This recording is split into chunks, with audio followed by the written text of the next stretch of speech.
passing by in fourth video. Find the discriminant of the quadratic equation on 2x square minus 6x plus 3 is equal to 0 and write the nature of fruits ಅಂತ ಕೇಳ್ತಾರೆ.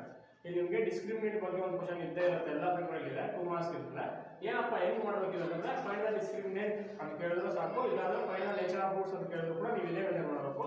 First of all ನಾವು discriminate b is equal to b square minus 4ac ಅಂತ.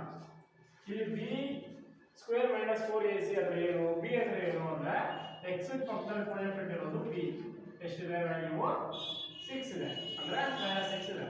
a value ಎಷ್ಟು ಅಂದ್ರೆ x square coefficient a plus 2 ಇದೆ, c value ಎಷ್ಟು plus 3 ಇದೆ. Formula substitute ಮಾಡಿ. b ಎಷ್ಟಿದೆ minus 6 whole square minus 4, a value ಎಷ್ಟು 2, c ವ್ಯಾಲ್ಯೂ ಎಷ್ಟು 3.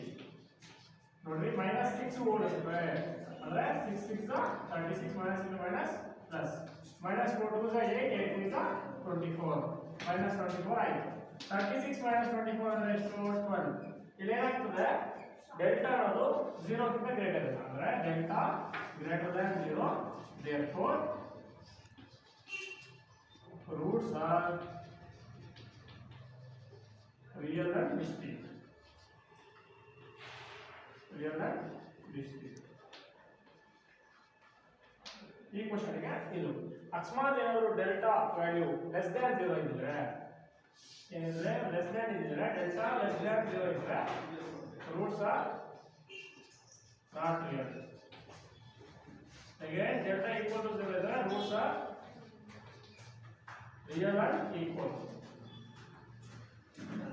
ಅಂತ ಮಾಡಿದ್ರೆ ಸಾಕು. ನಿಮಗೆ ಇದ್ರ ಮಾತ್ರ ಪ್ರಾಬ್ಲಮ್ ಇದ್ದೇ ಇರುತ್ತೆ, ಪ್ರಾಕ್ಟೀಸ್ ಮಾಡಿ. ಪ್ರಾಕ್ಟೀಸ್ ಮಾಡಿ ನಾನು ಕ್ವಶನ್ಸ್ ಕೊಟ್ಟಿರ್ತೀನಿ.